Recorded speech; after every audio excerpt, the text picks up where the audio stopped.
இன்ஸ்டாவில் எப்போவுமே ட்ரெண்டிங்காக போயிட்டுருக்கு இந்த கட் அவுட் ட்ரான்சிஷன், அதாவது இந்த 2 ஃப்ரேம் கோடியில் வர இந்த ட்ரான்சிஷனை எப்படி ஈஸியாக பண்ணலான்றதை நான் அதில் இந்த வீடியோவில் நான் சொல்கிறேன்.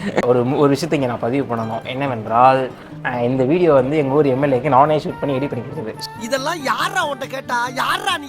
உங்கள் ஃபோனில் CapCut ஓப்பன் பண்ணி 2 வீடியோவை இம்போர்ட் பண்ணிக்கோங்க. அதில் செகண்ட் வீடியோவில் ஃபஸ்ட்டு ஃப்ரேமில் ஃப்ரீஸ் கொடுத்துட்டு அதை ஓவர்லே கொண்டு வந்துடுங்க. கொண்டு வந்ததுக்கப்புறம் அதில் 0.3 செகண்ட்ஸை முன்னாடி ஃப்ரேமுக்கு இழுத்துட்டு இன்னொரு சைடு ட்ரிம் பண்ணிடுங்க. ட்ரிம் பண்ணக்கப்புறம் இந்த ஃப்ரேமை தொட்டு நீங்கள் ரிமூவ் பேக்ரவுண்ட் கொடுத்துருங்க. பேக்ரவுண்ட் ரிமூவ் பண்ணக்கப்புறம் இதுலேயே பாதி வேலை முடிஞ்சிருச்சு. அதுக்கடுத்து நம்ம கீ ஃப்ரேம் செட் பண்ணணும்.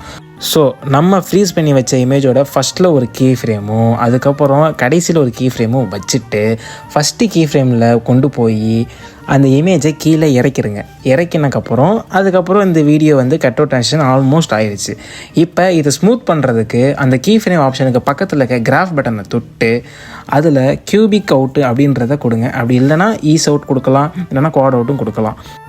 ஸோ இது வந்து பார்ட் 1. பார்ட் 2வை நான் வந்து நாளைக்கு சொல்கிறேன்.